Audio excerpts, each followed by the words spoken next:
Snehurky Petra Zetková. Kone sú v boxoch. A bolo odštartované memoriál Pavla Šarišského. Rovina druhej kategórie na 1800 metrov určená dvojročným koňom a do čela sa vydáva víťazka ceny Dorotej Nina Best pod Petrom Foretom, ale na bariére dobre si miesto stráži aj Born to Champion v žltom pod Tomášom Romanom a zvonku takisto Mistr Slovakia pod Jaroslavom Linkom. Toto je trojica vedúcich koní, ale do oblúka pri jazdeckých hodieloch vedie hneď Nina Best, na druhom mieste Born to Champion, tretí Mistr Slovakia, štvrtá je priebežne Saja, na piatom mieste Hájek. Predposledná je Snehurka so stratou zhruba jednej dĺžky na Sáju, no a na poslednom mieste je It's Eddie v modrom senickom drese pod Adamom Florianom, ale pole je pomerne kompaktné aj na mete 1200, vedie Nina Best.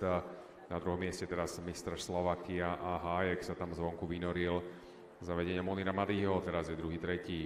Na bariére stále dobre Born to Champion, nedaleko od vedúcich koní. Sája je na 5. mieste, Snehurka je 6. a posledný so stratou zhruba 8 dĺžok na lídra je It's Eddie s Adamom Florianom v modrom senickom drese.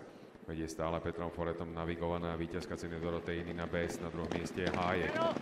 Ceny Dorotej tretí, 4 dĺžky vzdialený od víťaznej kobily. Na 3. mieste teraz priebežne je dobre idúci Born to Champion a táto trojica sa z týchto chvíľach odputáva od ostatných koní. Takže Nina Best, Hájek a Born to Champion a zozadu sa bude tlačiť dopredu ešte Snehurka, tá je 4. Mistr Slovakia 5. Saja 6. a stále od štartu It's Eddie na 7. mieste, ale Nina Best v týchto chvíľach odchádza aj od ostatných koní a zavedenia Petra Foreta iba pod rukami.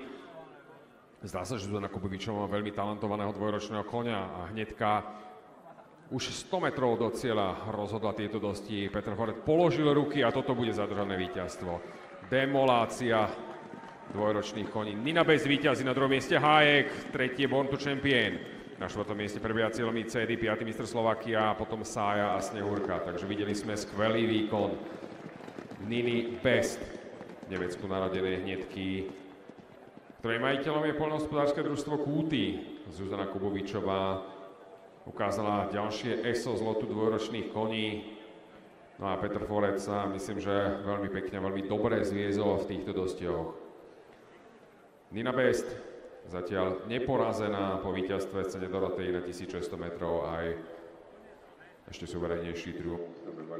A stále od štartu It's Eddie na 7. mieste, ale Nina Best v týchto chvíľach odchádza aj od ostatných koní a zavedenia Petra Foreta iba pod rukami. Zdá sa, že Zuzana Kubovičová má veľmi talentovaného dvojročného koňa a hnedka už 100 metrov do cieľa rozhodla tieto dosti. Petr Foret položil ruky a toto bude zadržané víťazstvo. Demolácia dvojročných koní. Nina Best víťazí, na druhom mieste Hájek, tretí je Born to Champion. Na 4. mieste prebieha cieľom It's Eddie, 5. Mistr Slovakia.